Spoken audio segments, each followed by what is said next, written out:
소경의 어머니. 소경의 어머니는 법정 증인은 되었으나 그리스도의 증인은 되지 못한 여인입니다.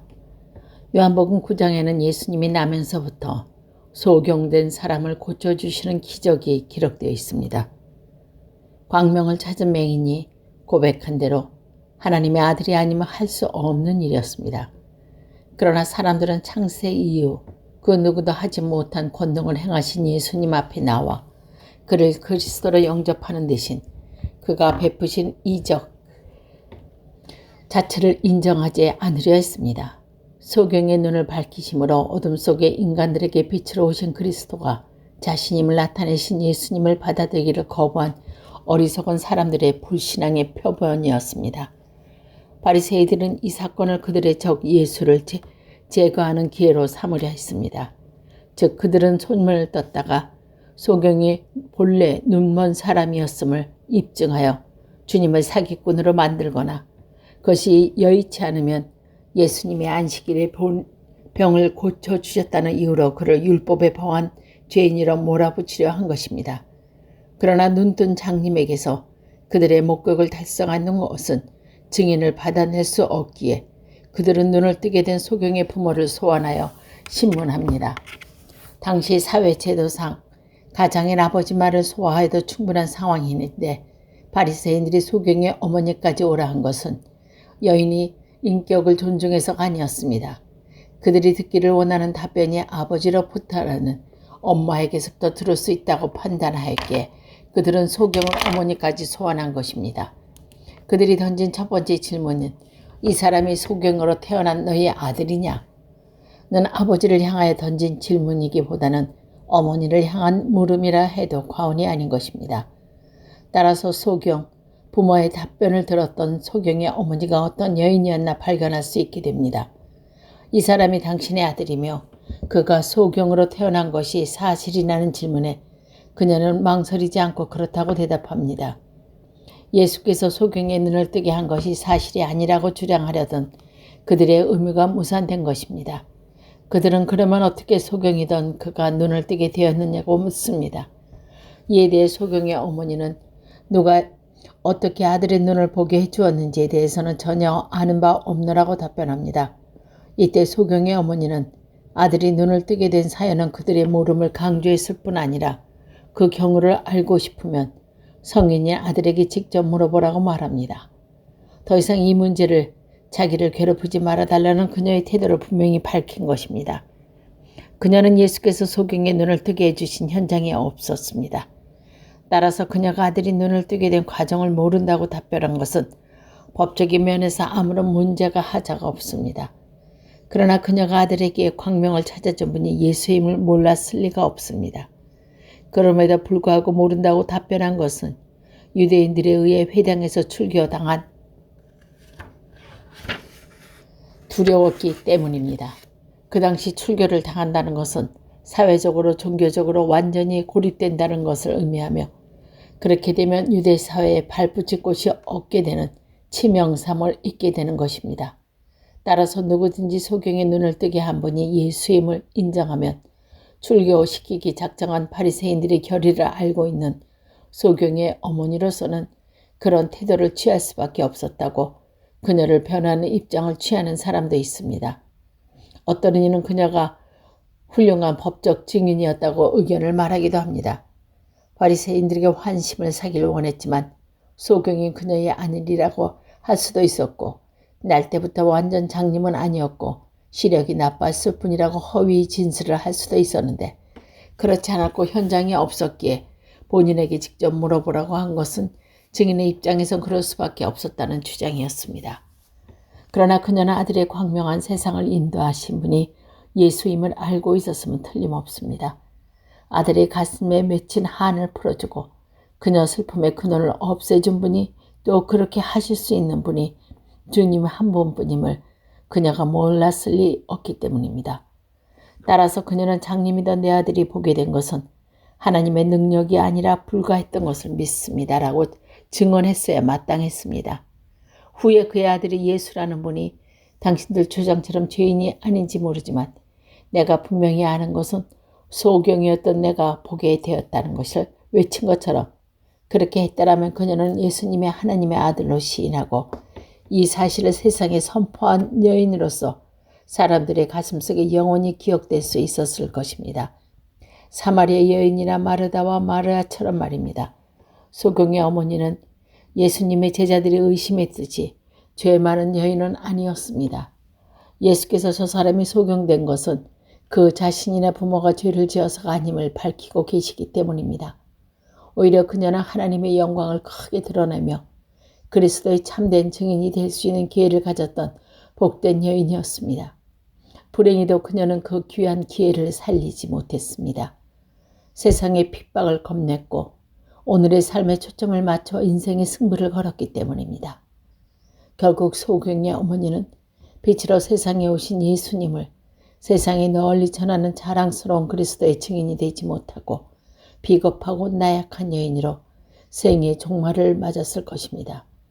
눈 멀었던 아들은 빛을 찾아 어둠의 세계를 벗어났지만 눈을 떠 있으나 암흑 속에 그대로 머문 소경 어머니의 험하고 불행한 삶은 되풀이하는 우리들이 되어서는 안 되겠습니다. 요한나는 세상을 버리고 예수님의 선교 후원자가 된 여인입니다. 공생의 초창기에 예수님은 회당에서 하나님의 진리를 가르치시고 천국 복음을 전파하셨습니다. 당시 유대지방 곳곳에 산자가 있었던 회당엔 말씀을 사모하는 사람들이 모여들곤 했기 때문입니다. 그러나 종교자의 지도자들이 주님의 가르침을 받아들이는 대신 그를 책잡고 핍박할 구실을 찾기 시작하면서 예수께서 회당을 피하시어 산과 들이나 호숫가 혹은 개인 집으로 다니시면서 복음을 선포하기 시작하셨습니다. 이는 예수님의 공생의 중반기에 시작된 것으로 그에 대한 적대 감정을 가진 바리새인들이나 서기관들과 정면 대결하지 않고 구원의 소식을 사람들에게 전파하기 위함이었습니다. 이런 예수님의 전도 여행 시에 그의 12 제자 외에는 여러 명의 여인들이 함께 다닌 것으로 되어 있습니다.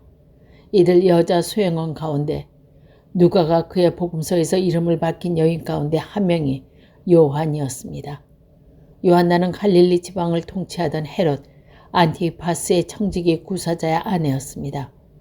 헤롯의 재산을 관리하던 상당한 지위에 있던 남편을 가진 여인이었기에 요한나는 당시 대부분의 여자들처럼 가난에 시달리며 사회의 멀시와 냉대를 받던 처지는 아니었을 것입니다. 그런 그녀가 가난한 목수의 아들 예수님의 추종자가 된 것은 요한나가 불치의 병을 앓다 주님의 능력으로 고침을 받았기 때문이라고 누가가 기록하고 있습니다. 혹자는 그녀의 남편 구사가 그의 하인이 병들어 죽게 되었을 때 예수께서 고쳐주신 백부장과 동일 인물이라는 주장을 하기도 확실한 사실은 아닙니다. 그러나 그것이 사실이라면 요한나는 그녀 자신이 죽음의 능력을 체험했을 뿐 아니라 그녀의 하인에게 임한 그리스도의 은혜와 권능을 목동한 축복받는 여인이라고 볼 수 있습니다. 그러나 고침받은 10명의 나병 환자 중에서 한 명만이라도 주님께 감사한 사실을 상기한다면 요한나가 예수님의 은혜와 사랑을 저버리지 않고 주님의 추종자로서 후원자로서 그리스도의 인류 구원사에게 동참했음은 귀한 결단이 아닐 수 없습니다. 요한나가 막달라 마리아 그리고 수자나와 더불어 예수님과 그 제자들을 시중들며 그들에게 필요한 재정적 후원을 한 것은 여자의 몸으로 그것도 남편이 있는 신분으로서 참으로 힘든 일이었습니다. 당시 여인들은 가사 외의 일에 시간과 물질을 투입하며 관여할 수 없는 형편이 아니었고 유부녀가 남자 스승이나 지도자의 대자가 되면 유대 사회가 허락하지 않았기 때문입니다. 뿐만 아니라 남편이 고위 간직에 있었던 요한나가 남자들 그것도 사회에서 천대받던 어부와 세리 출신들과 어울려 유대 지도자들의 눈에 가시로 등장한 예수님을 수행하는 건 엄청난 모함이었던 것입니다. 요한나가 가정의 불화를 나아가선 인생의 파멸까지도 각오하고 누구보다도 충성스러운 주님을 섬긴 이유는 무엇일까요?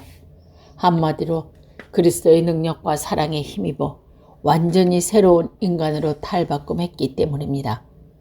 예수님을 모시고 3년 동안 상사와 고락을 같이 한 제자들은 주께서 선택하여 부르신 사람들이나 다시 말해 베드로를 비롯한 12명의 남자 제자들은 모두가 사명받은 일꾼들이었습니다. 하지만 요한나를 비롯하여 주님의 전도 여행을 수행한 여인들은 구세주 예수 그리스도가 보여주신 사랑의 힘으로 변화되어 스스로 예수님을 찾은 사람들이었습니다.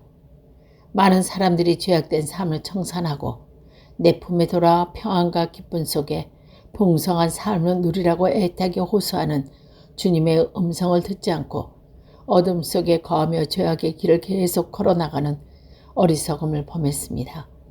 그러나 요한나는 예수님의 사랑의 초청장을 받아들여 주 안에서 새 사람이 되었을 뿐 아니라 천국 복음을 외치시는 예수님의 수적이 되어 그를 섬기며 그의 재정적 후원자까지 되어 충실한 것이었습니다.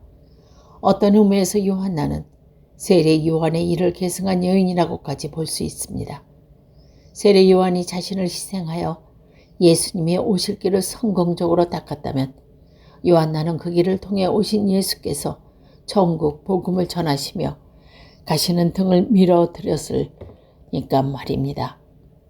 요한나는 헤롯의 신임을 받은 청지기의 아내로서 한평생 부귀와 영화를 누리며 평안히 살 수 있는 여인이었습니다.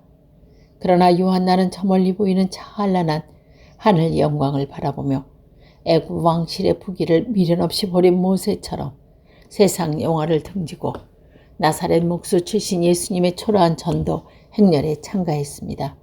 세상의 멸시와 천대를 받으며 고통과 슬픔을 당하며 걸어야 하는 좁은 길이지만 그 길의 종착역은 영원한 하나님임을 믿었기 때문입니다.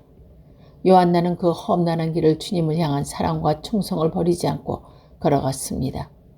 예수님이 갈보리 언덕이 십자가에 달려 처형당하신 3일 후 새벽 그의 시신이 장례된 바위 동굴까지 돌뿌리에 차여 넘어지고 쓰러지면서도 올라간 여인이 요한나였으니 말입니다. 세상에 주시하지도 않았고 인정하지도 않았지만 예수께서 직접 이끄신 전도자의 일원으로 또 후원자로 거듭난 삶을 살아간 요한나의 일생이 우리에게 주는 교훈은 너무 크기만 합니다. 인간적인 모든 행복의 조건을 아낌없이 등지고 주님의 뒤를 따른 요한나의 결단은 천국은 침노하는 자의 것이며 복음의 그물 안에서 천한 자도 귀한 자도 주님을 사랑하는 마음만 있으며 함께 거할 수 있음을 보여준 것이 그녀의 삶이었으니 말입니다.